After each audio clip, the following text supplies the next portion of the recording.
Today is Friday, June 28th, 2024, and it is time for the June drill of the month. So last month in May, I shot the Bakersfield PD qualification, which is a 10-round course of fire. Pretty low round count for a qualification course of fire. So this month I thought I'd contrast that with a little bit longer one, the Massad Ayoob group Mag 40 60-round course of fire. So let me go back a little bit. If you don't know who Massad Ayoob, you probably wouldn't be watching this video, but if you don't know who he is, you should stop right now and go research and find out more about him. But I've trained with the man 3 times. In 2017, I took the Mag 40 Judicious Use of Deadly Force class. It was supposed to be a 40-hour class. Ours ran about 44 hours and nobody complained. A lot of work, intensive work in that class. We had homework every night, we had a written exam, and then we had to shoot the Mag 40 qualification course of fire. And he talks about how it's important when you're training, can you articulate why you're doing it that way, and then can you authenticate it with evidence? Like, can you put it in words and then can you back it up with evidence? CYA, can you articulate, can you authenticate?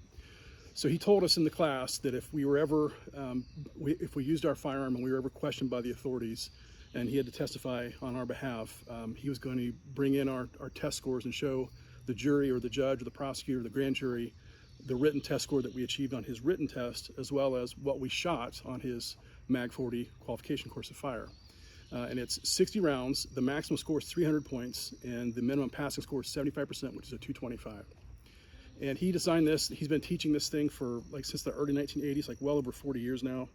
I started reading his magazine articles. You know, I was barely old enough to read. I'd go to the store and get a gun magazine off the shelf, and I'd read his articles. So I've read about this qualification course of fire, hundreds of times, maybe 1,000 articles. So actually I've got his 7th edition here of Combat Handgunnery. This is dated 2020. He's written somewhere over 20 books. I think I probably have about 15 of them or so, but I've read thousands of his magazine articles. So I was very familiar with the course of fire before I went to his class in 2017. But when he was explaining the course of fire, it seems pretty simple. It's just, basically your first shot, you just try to shoot the target right in the center and then repeat that 59 times. So in concept, it's simple, but in execution, it's not quite that easy. So to give you a sports analogy, it's kind of like shooting a free throw. Shooting a free throw is not necessarily that hard unless you try to make 60 consecutive free throws. Then you kind of get in your own way. But anyway, basically, the way it's designed is there are 4 stages. It's shot at distances of 4, 7, 10, and 15 yards. So it's not like a long distance exercise here. And the first stage is at 4 yards. You start off the gun in your weak hand, and you get 8 seconds from the low ready to fire 6 rounds. Then you reload the gun as necessary. Everything is it's revolver neutral, because this thing has stood the test of time for 40 plus years. Back in the early 1980s, most people shot revolvers, so it was designed to be revolver neutral, but you can shoot it with a semi-auto just as easily. So you would reload the gun as necessary, put it back in the holster, and then you would draw and shoot 6 rounds, strong hand only, in 8 seconds. Now the 8-second timeline is probably the most stringent. It's not that fast, but for some reason you should not be able to get all your shots off. The penalty is you save those rounds and you shoot them at the last stage as extra rounds, and when it's the most difficult stage. Then you move back to 7 yards, 21 feet. From the holster, you would draw, shoot 6, reload, and shoot 6. And it's revolver neutral, so the time limit is 20 seconds, which is not that challenging, unless you make it challenging. Then you would move back to 30 feet or 10 yards, and you're going to shoot 3 groups of 6 rounds from 3 different positions: the cover crouch, the high kneeling, and the low kneeling. And the rationale here is you're shooting with your muzzle at 3 different elevations. So cover crouch would be approximately like shooting across the hood of an SUV. High kneeling would be like shooting across the hood of a passenger car, and then low kneeling would be like shooting from behind like a concrete berm or something, or a barrier of some sort. So it's 3 different muzzle heights. And also the point here is the 10-yard shot is not that difficult, but you fire all 18 of those rounds from a kind of a constrained position that kind of puts your sight picture under a little bit of duress. And you have plenty of time. You have 75 seconds to shoot that. So it'd be 6 from cover crouch, reload, 6 from high kneeling, reload, 6 from low kneeling, and then that would be the end. 75 seconds to do that, which is plenty of time. Then you go to the last stage. He's been teaching this the same way since the early 1980s. Back in that time, that was the time of the Weaver stance era, and then shortly about the same time, a contemporary of Jack Weaver was Ray Chapman, who shot basically a modified Weaver.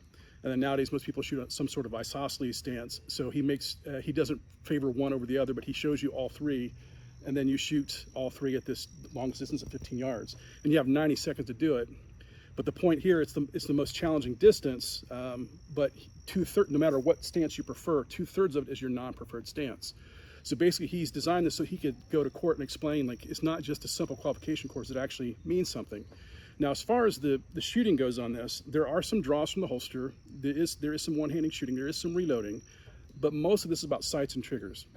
So like Bakersfield, I shot last month, you pretty much have to push yourself to make the time limits. This one's not the case. This one is more of a mental test, like stay mentally focused for 60 consecutive rounds, which is a lot easier to say than it is to do. So this is definitely more of a marathon shooting session than the Bakersfield, which you can just run in a couple seconds, literally.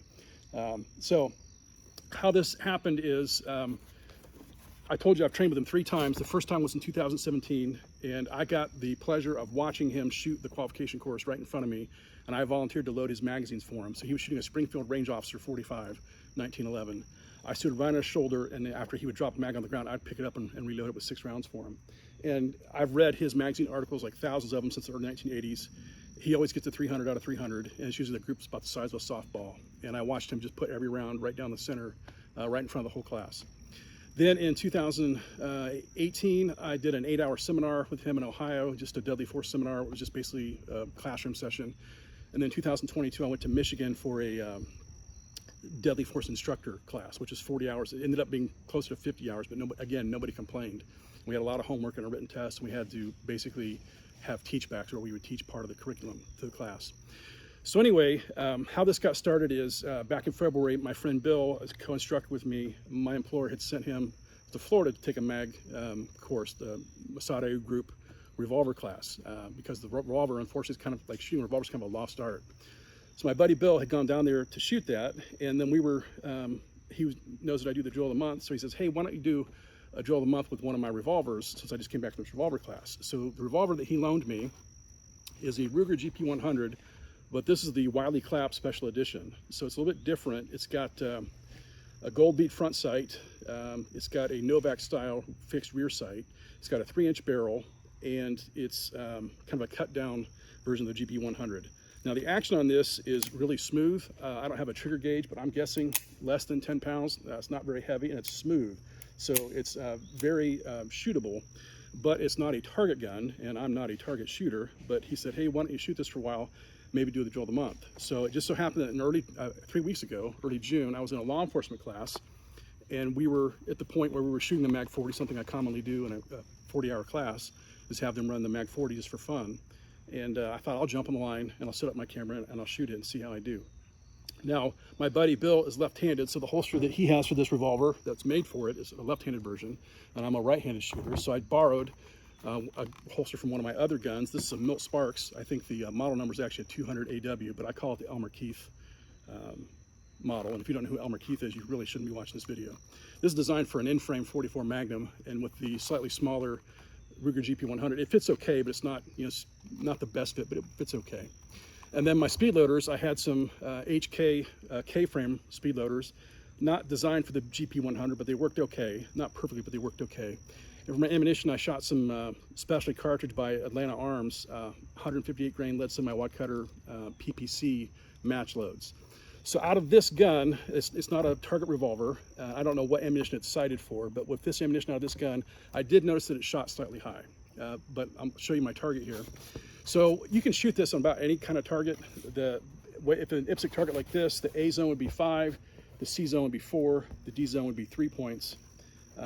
If you measure the A zone on an IPSC target, it's roughly 66 square inches, 6 by 11.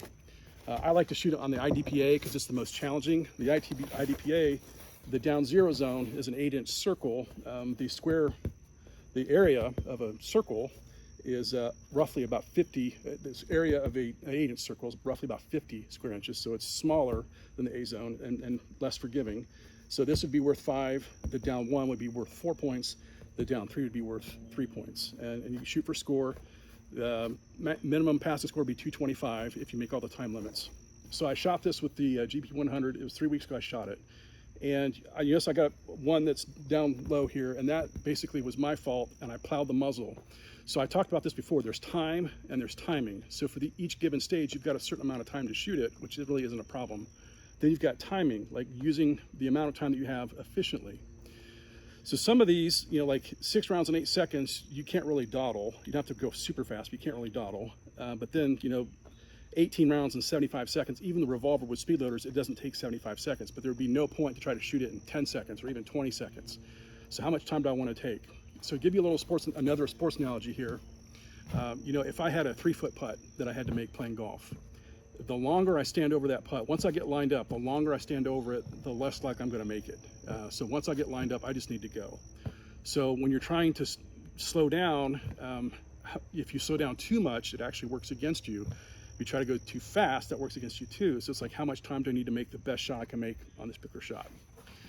So everything was going fine, and I dropped the shot, went low, and I knew immediately when I shot it that it went low. So I commonly shoot a 1911, which if I bring that straight trigger back about an 1/8 of an inch or so, that gun's already fired. So when I'm timing the gun, whether I mean to or not, it just kind of happens. I'm used to the pattern of the gun will go bang, it will rise in recoil, and then I will push the gun down. If I'm shooting kind of rapidly, it'll be bang, bang, push, bang, push, bang, push. But if I get my timing messed up, instead of bang, push, it's push, bang, and I'll actually push the gun down out of recoil that hasn't happened yet. Well, it's even easier to do with a double action revolver because I have to move that trigger a lot more than 1/8 of an inch. So on this particular shot, I know exactly what happened. I'd move the trigger back about 1/8 of an inch, and I start to react to recoil that hasn't happened yet, and I push the muzzle right down. Not because I'm afraid of the gun or afraid of the recoil, just because my timing just got a little bit messed up. And that's very instructive, very educational there. And then my other misses were high. This gun does tend to shoot a little bit higher with this ammunition, I believe, but not that high. And so that's probably me just healing the gun. Now, when I was shooting this with a target focus, meaning that I'm just staring at the spot on the target that I want to shoot, and then when my sights come up and they are over top of the area I want to shoot, it's time to press the trigger. And it's my last cylinder, you'll notice at 15 yards, I just shot high. So if you looked at my shot pattern, the group is not a bad looking group, it's just a little bit high on the target. And part of that is the ammunition, but part of that is me. So that one these felt pretty good. It's just, I can't really consciously aim the gun a little bit low because it just, once that gun comes up in my frame of my cone of vision, I line up with, I'm looking at the middle of the target, I'm not looking at the bottom edge of the circle. It's just, the shot just breaks. So I ended up with one low, and then that bullet hole right there is close. You could argue it's a 291, but I didn't count it. So I had 9 up here that were out, 1 down here, that'd be 10 out, so that'd be a 290. That's 96.67% of the points, which probably be okay, but a little frustrating because I thought I could shoot a little bit better than that. And just, I don't shoot this all the time, but it just so happens that a week before this, I'd shot it in another different class with a different gun. I shot it clean, got a 300 out of 300. So normally I'd get like a 280, 298 or 299. Usually it's like I can't make 60 consecutive free throws. I shoot free throws pretty well, but I don't make 60 in a row. So usually 1 or 2 shots I'll get my own way and just either rush or just lose my mental focus. But in this case, some shots that felt good actually broke a little bit high on me. So these are the shots that are fun to shoot, but these are the shots that are really the educational ones. Like, why did those not go where I wanted them to go? So 290 out of 300. I did it 3 weeks ago with a borrowed handgun. Speed loaders weren't exactly correct. A holster wasn't exactly correct, but we made it work. And it was a lot of fun to do. It's very challenging.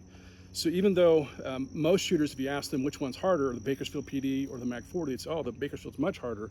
But for me, I would say because it's all sights and triggers and mental focus, it's just easier for me to lose my focus. In Bakersfield, there's no time to think, you just do.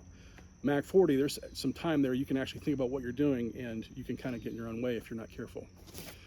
So I think I covered everything I wanted to cover. I will mention that if you look in this book, and this magazine articles going back over the years, you see all these photographs where he shot the Mag 40 with different guns. And it's not a question of, like, can you do it with your favorite gun or like a target pistol? Can you do it with a carry gun, a gun that's not designed for target shooting? And if you're not a target shooter especially, what can you do with that?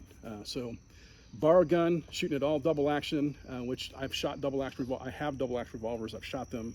I used to carry a double action when I was a young law enforcement officer. That's my first carry gun, but I haven't shot one in a while. And it's really good to just remind yourself how to work one and see if you can make it work for you. So there's my target, Mag 40, drill of the month for June of 2024. I got a 290 with the Ruger GP100 Wiley Clapp edition. I need to clean this real well and give it back to my buddy, but I'm tempted to not give it back to him because this is a really fun gun to shoot. It shoots really well for basically a pocket-sized gun. All right, so that is our June drill of the month, and we'll see you next month.